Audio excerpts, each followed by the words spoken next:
Hello everyone. Let me get my microphone here. Okay. All right. So a little bit of a break after the elections. I'm going to talk about three things today. I'm going to talk very quickly about some things about the election that I didn't know, and some numbers and things. And then I'm going to also mention Orban's visit to, first of all, Kiev, to Zelensky, and then to Russia to see President Putin. And then perhaps we are going to talk about generally about the world today and what is to be done. Yeah, okay. Let me start with a few things that I didn't know about the Prime Minister, new Prime Minister, Sir Keir Starmer. First of all, I have the feeling that not very much is going to change because it's going to continue within this globalist model. Why do I say that? Okay, he was a member of the Labour Party for 10 years, a member of the Fabian Society. Check out the Fabian Society. We know that he was a socialist, yes, but there's much more to that, okay, from the beginning of the century. Okay, he was, this surprised me, but perhaps not, a member of the Trilateral Commission, which is a predecessor to the Club Bilderberg, from 2017 to 22, and a member of the World Economic Forum since 2023. So he has been on a trajectory here. He's obviously a member of the establishment. Yes, I'm not saying anything that you didn't know, but he seems to be firmly established in it. So I wouldn't expect him to go far from the what is normally called the globalist model, the 2030 agenda, and so on. So in terms of the immigration issue, I don't know how much is going to change. I don't think so. Here are some figures for you. Okay, so a total, more or less, I don't have the exact numbers, but 28,700,000, okay, give or take a few, people called to the election to vote. A participation of 59.9%, so very low, let's say 60%, okay, we are rounding the numbers. Okay. So by now you know that Labour got 412 out of the 650 seats. Okay, this is a decrease of 5.6% compared to the 2019 election. The total number of votes, give or take a few, is 9,700,000. So they actually got one seat per every 25,000 votes. The Conservatives got 121 seats.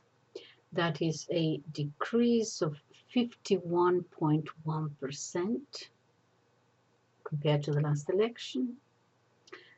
The total number of votes was 6,800,000.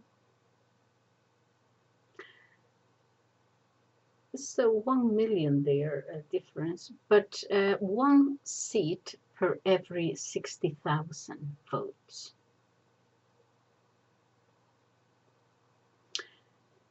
The Lib Dems got 71 seats.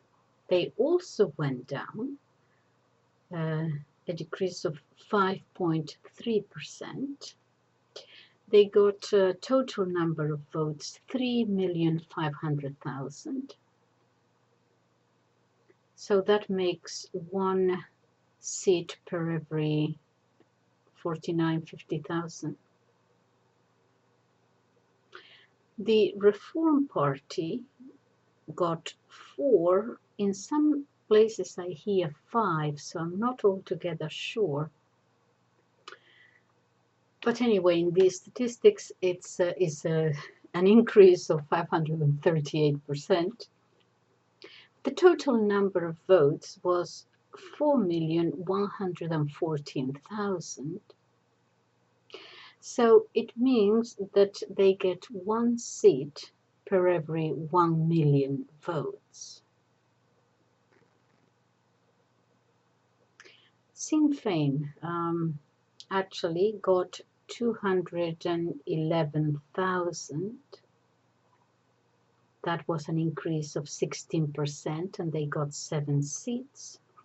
And the Scottish National Party, they got 9 seats. I don't have the actual number. I don't have any more figures for this. But anyway, look at this, you know.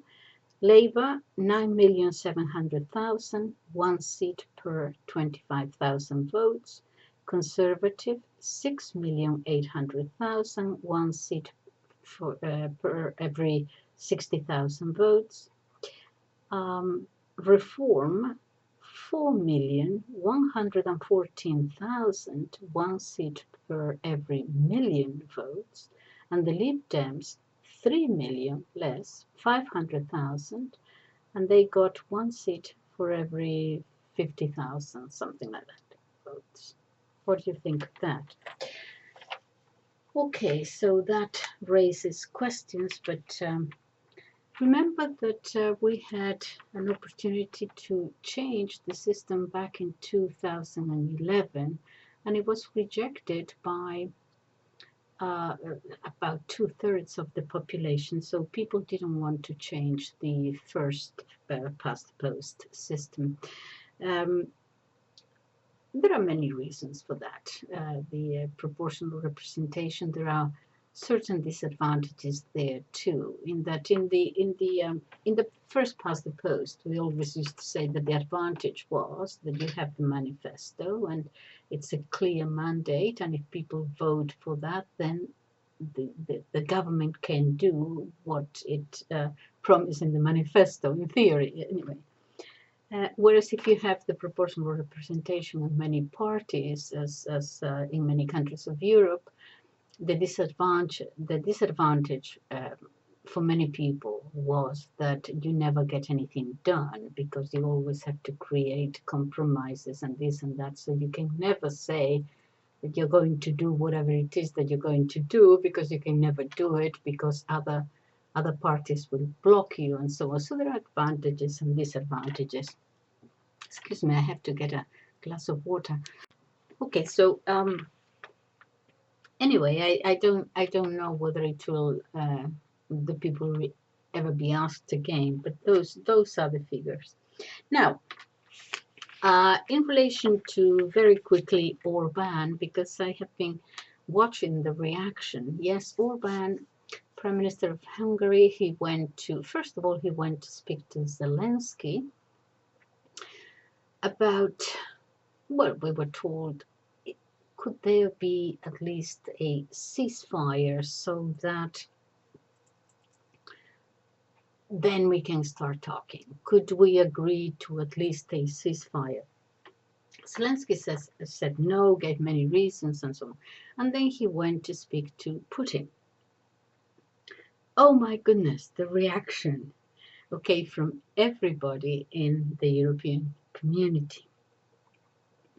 Why? Because he's not only the Prime Minister of Hungary, but also because he, you know that the presidents change every 6 months, okay, so he is going to be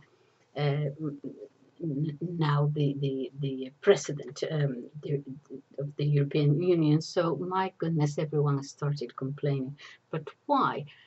He cannot, it's a sort of a formal figure, he cannot negotiate anything. He didn't go to negotiate as such, but he was only going to say, can there be to open a channel of communication. Okay, can we start somewhere? He couldn't sign any agreement, but can we at least start talking somehow? Oh my goodness, you know, everyone.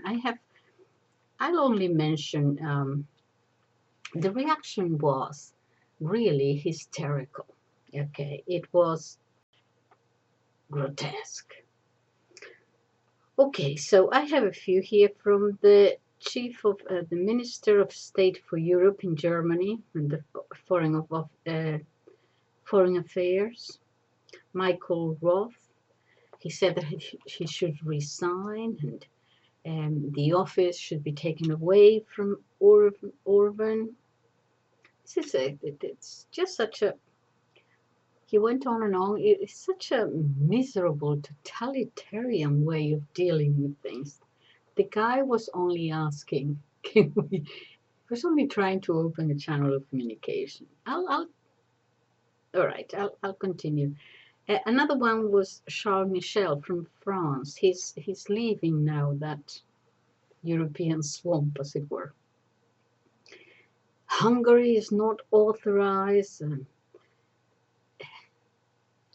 Look, as the prime minister of a country, he can talk to whoever he wants, first of all. Why does he say that Hungary is not authorized to go and speak to Putin? It's just amazing. The wording is just,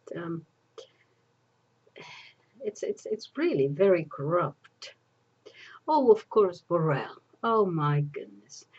He issued an emergency declaration. There was obviously a lot of pain here. Stoltenberg, of course. Orban does not represent NATO in Moscow. But he never said he did. He never said he was going there as representative of NATO. And these are all people with very high salaries and very low morals, you know. The Prime Minister of Finland, oh, alarming, he said. To open a channel of communication, alarming. Tusk in Poland, you remember from the Brexit year? He really attacked him. But you see, the thing is that he actually did go to speak to Zelensky first. That was his first trip. Switzerland, oh my goodness, this person, this woman, oh god, this woman from, where is it, Estonia, who's going to be she's taken the role of the office of Borrell, I think, who was actually, when Estonia was part of the Soviet Union, she was the daughter of a high-ranking member of the Communist Party. There, the director of the central bank, she was one of the elite in that society. And now she's saying, oh, the communists. I mean, it's really... Anyway, and she says, oh my goodness, he's exploiting his office now to create confusion. And of course, all of it's false. Nothing can be agreed that will mean the defeat of Kiev. And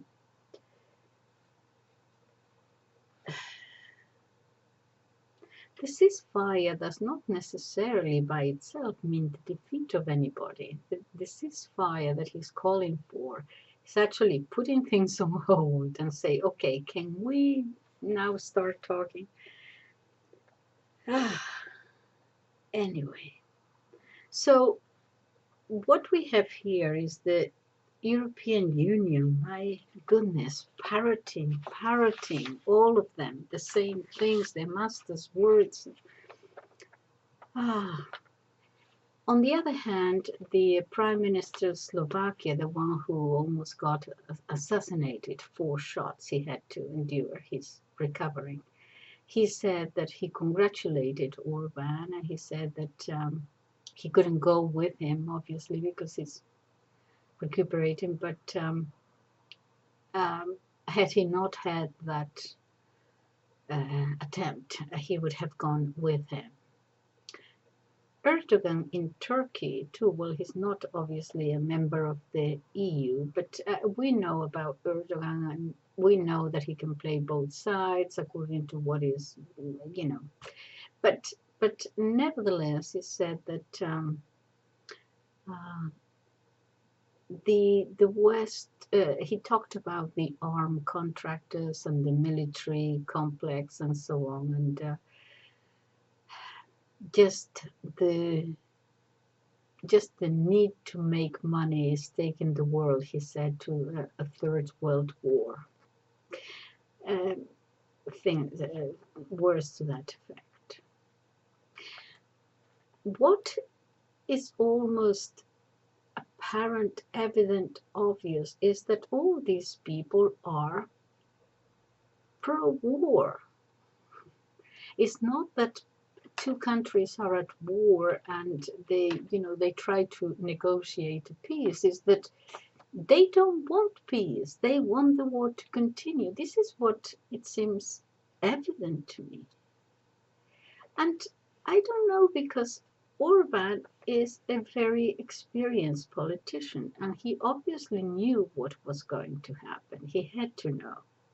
And perhaps he wanted to put in evidence all those who are in favor of war. He wanted the people to see the reaction. Really angry, full of ire, showing their moral misery.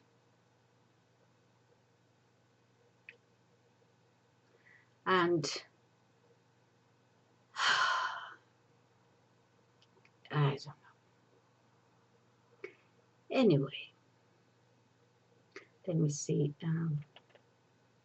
It could also be that a new group could be being formed in the European Union, in the European Parliament. We will see that of those who are actually who want to try to negotiate something, who just don't want to go for an eternal war.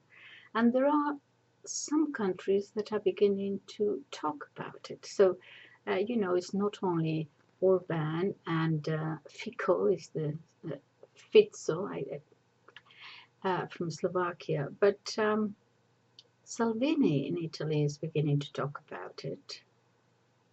Vox in Spain is beginning to talk about it, said that they would form part of this group.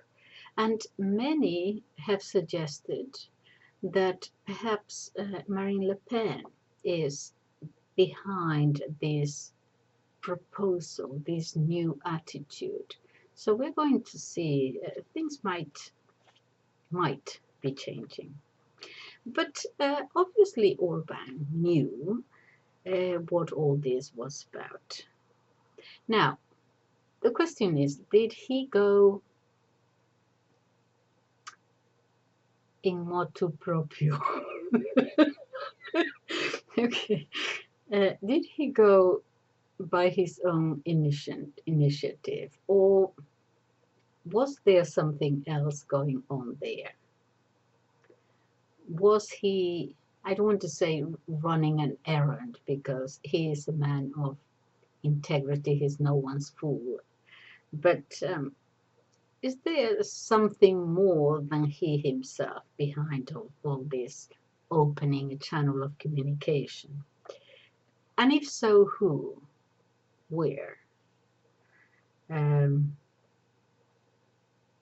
He said, one of the first things he said, as being the president now the European Union, he said something which was a little bit strange. He said his goal would be to make Europe great again.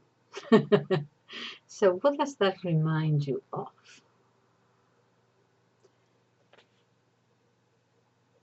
Apparently, Donald Trump, who might, we don't know, might be the next president of the United States, actually asked some of his people, I didn't write down the names, to actually write a report about how to ease the tension in Europe.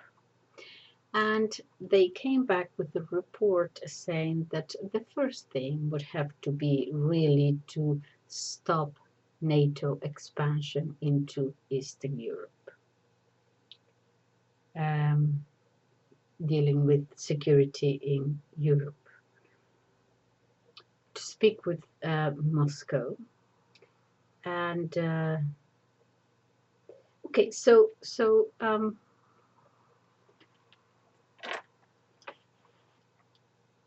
stop NATO expansion, that would mean no NATO for Ukraine or for Georgia. Okay, it looks as if in this report the finances and everything, if America leaves, will have to be met by Europeans, by the members of the European Union. Debt, finances, and so on. And something else that he had already said when he was here, when he was president and he came to Europe, he said that every country would have to pay their 2% towards NATO. The United States pays 4 something percent. And if they don't pay, that then they're not entitled to, if they get into trouble, to get the benefits of NATO asking for Article 5. So no pay, no help. Now, for many countries, many small countries, you can imagine that these 2% would mean more than doubling their defense budget. So where are they going to get that money from? This is a qualitative change. Yeah. Well, this is a signal. There are more signals too. But in any case, that is as far as I want to go with Orban. He mentioned something that will happen or might happen on Monday. Which Monday, I suppose, is in 2 days' time. So we'll wait and see. Okay, so let's talk generally about where we are now in the world. Okay, so we have a dominant ideology. Yes, I'm going to follow here one of my favorite historians, and his name is Juan Antonio Aguilar, and he's a member of the, what is his office? The I think it's the Spanish Geo-political Institute, something official. And I'm going to tell you what I heard him say, and see if you agree, disagree, but these are his ideas as he expressed them,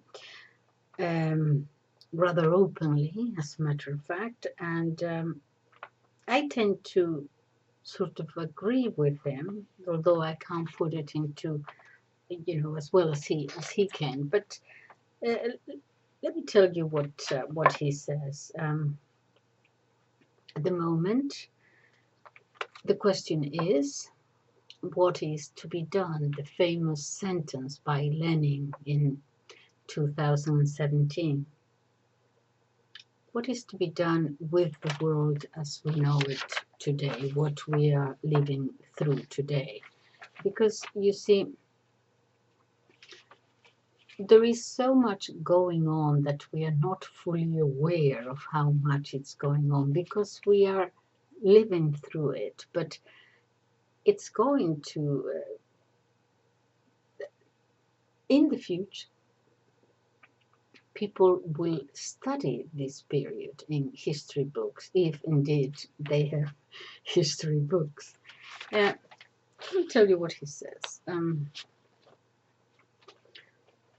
At the moment, there is a dominant ideology in politics and geopolitics, and that ideology is the ideology of the dominant class, obviously the ruling class. It has always been like that, except that now, instead of talking about national ruling class, we are talking about a global one.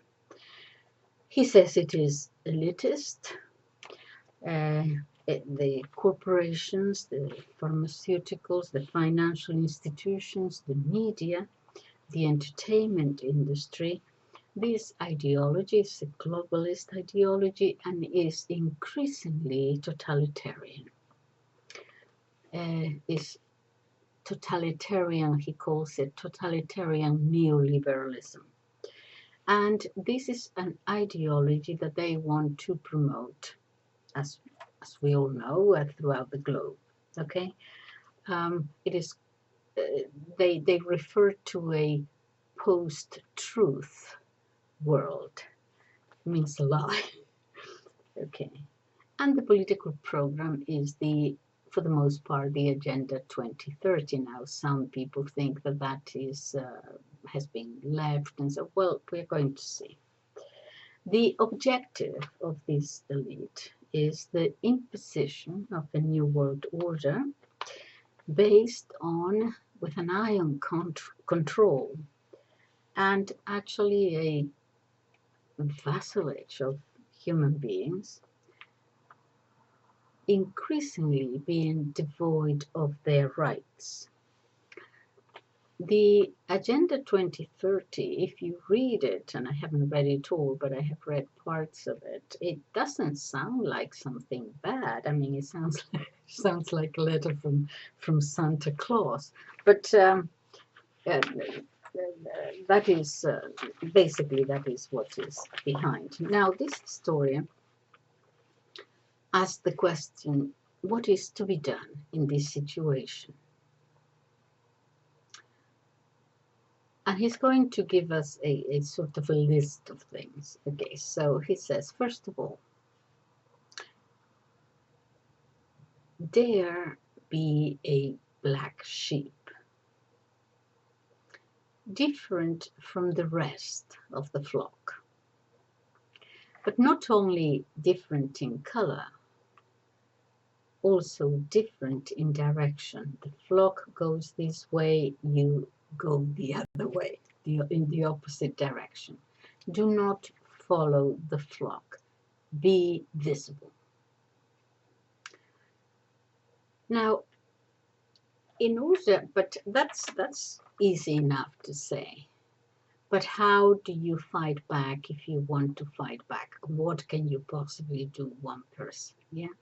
Well, first of all, he suggests that we have the first thing to do for most people will be to,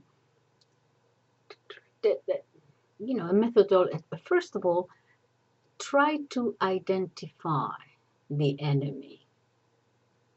Because if you don't identify it, if you don't even know where to look, obviously you cannot fight it. Okay, your adversary. Okay. You have to identify who the adversary is, especially because he's trying to trample on your rights all the time. He's trying to shut your mouth. He's trying to repress your opinions, your way of thinking, your rights to express yourself. So identify first, and then he's going to go on in greater detail, but just to begin as a sort of an introduction. Identification of the adversary. After identification, you have to know which are their methods, the methods that they use, and their tools. If you don't know how they do it, it is not possible to fight it, to combat it. You can't oppose it if you don't know how they do it. That's number 2. Number 3, what is the adversaries or the enemy, the adversaries' fuel, what is it that feeds it? How does he feed the machinery with which he manages his, I'm talking about its success? Your fear. Your fear is the fuel with which they can slowly but surely, perhaps not so slowly anymore, fuel the dominant ideology. And number 4 is the orientation, the direction. Now, that is obviously going to differ for each individual, what each one of us can or cannot do, and that depends on the country, and that depends on the history and the culture and a million things. So the direction is going to be different for people, but you certainly have to have a compass. But not only a compass, you have to have a compass and a map and a road map, okay? Because a compass, by just by itself, you can say north, but that's all it's telling you, go this way. But I mean, you go north, and what the compass doesn't tell you is that there could be a mountain range there that impedes your being able to climb that mountain. In other words, you have to know that you can go through it somehow. So a compass direction on a road map, okay, to find the path. Okay, so then he starts talking about the first point. So we have identification, we have the methods that they use, then the fuel upon which they feed, and then the direction. Okay, so just on identification, he says, we are in a period now of absolute instability that the world has entered at the moment. Instability comes from uncertainty, not knowing which way we are going. Okay, in the past, not so long ago, okay, you didn't know because you can't predict the future, obviously, but there were tendencies. You know, you could more or less figure things out. But it is not clear now. We could be at war next week. We don't know what is happening.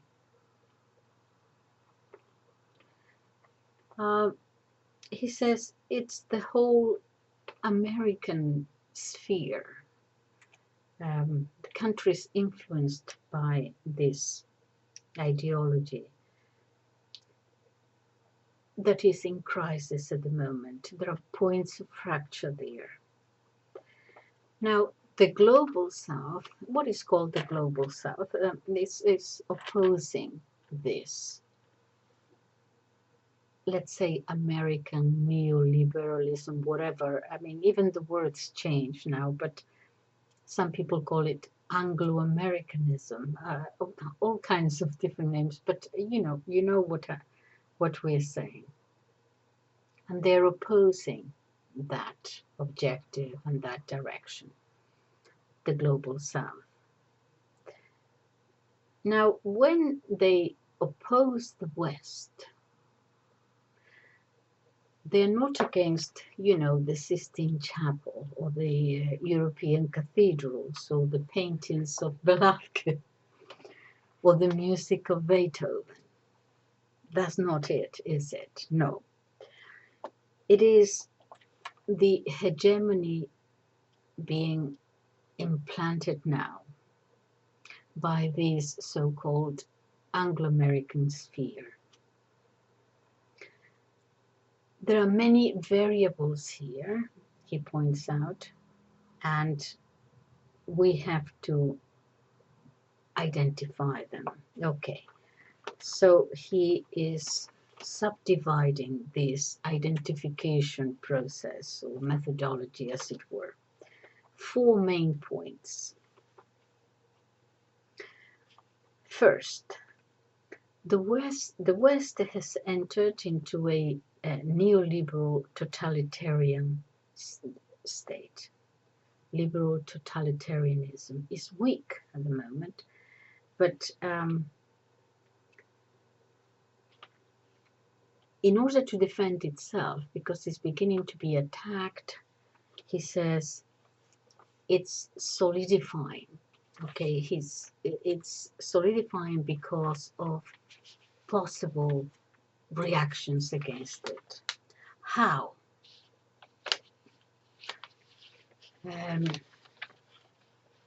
First,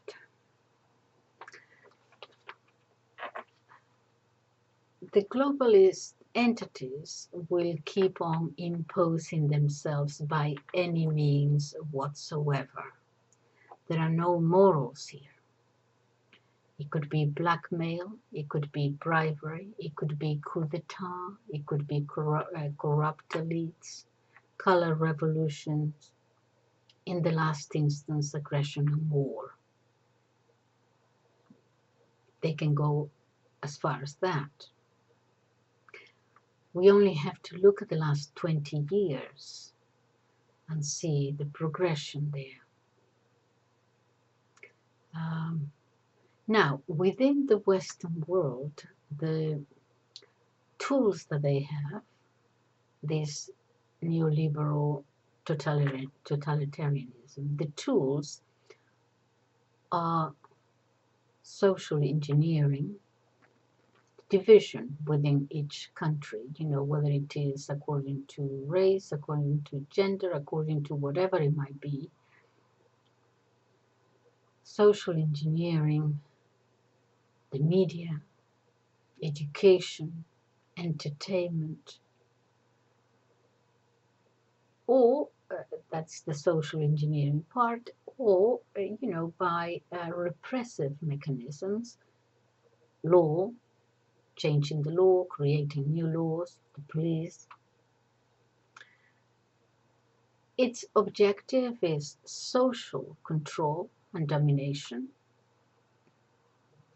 and certainly smash any dissidence, increasingly so, or disagreement. One narrative, one discourse. This is like a titanic shock, not only in geopolitics on different between different nation states, but also at a national level, between that elitist class, its people, the people who form part of it, its guerrillas, and that's the globalist part, and within a nation, those who want their sovereignty returned, patriots perhaps, who seek a different socioeconomic structure, more communitarian, sovereign. So you have the globalist camp and the sovereignist camp. Now, there is no one who can possibly give you advice. This is not an ideology or a counter-ideology.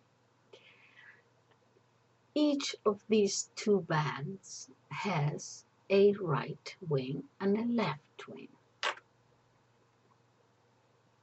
So it's not a question of a different ideology, but it's a question of antagonistic opposition.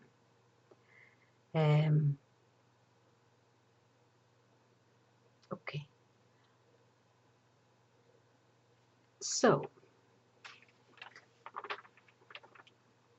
he stopped there, but I think I can sort of just add one little thing, because this is a series of lectures that he's giving. Okay, so within the national, the sovereign camp, you're going to have the right and the left.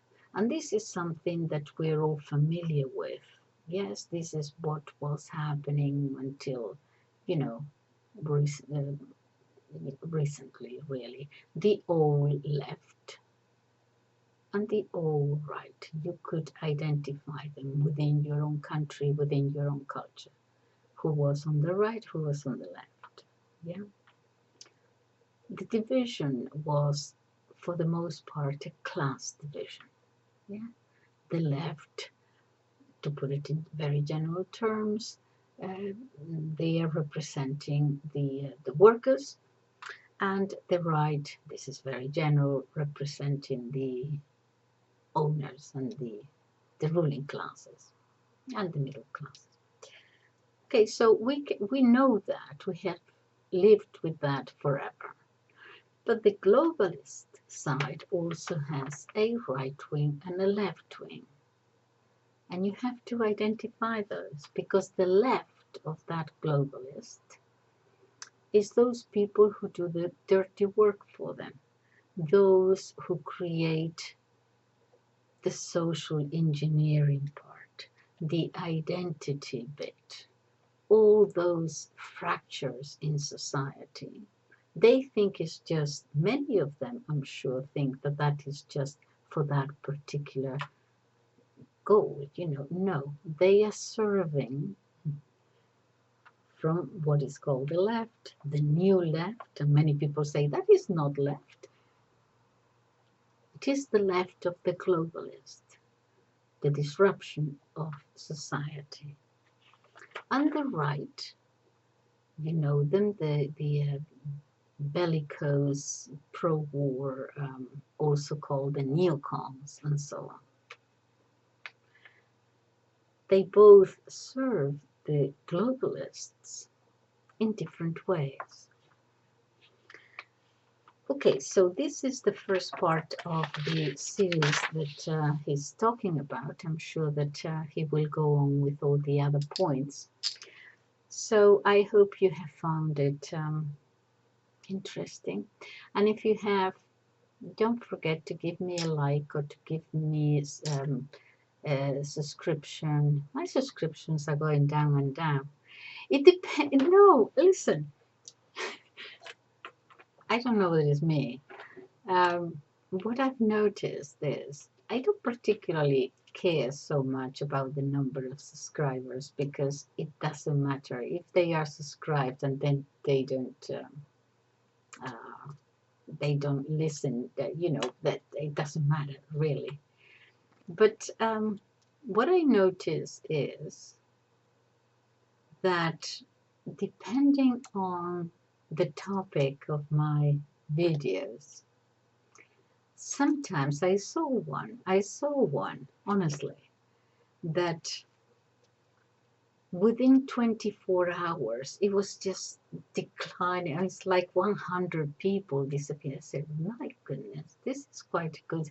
But the thing I couldn't believe, it was YouTube, really, because, I mean, I'm such a small channel that I don't think they care about too much. You have to be sort of influential for them to worry about you. And I say, why would they worry about me? They probably don't even know I exist or something. But all of a sudden, oh my goodness, and I see it, going down. And I said, what have I said? And I think it happens that, depending on the topic. So I don't know what is going to happen with this one. I'm going to put a title that is sort of lame. I don't know what I'll come up with. But anyway, okay, so give me a like. The best thing that you can do is to share it in your social media, actually. Never mind subscribers, but just, the more people they see it, the better. Okay, well, thank you so much. Bye-bye.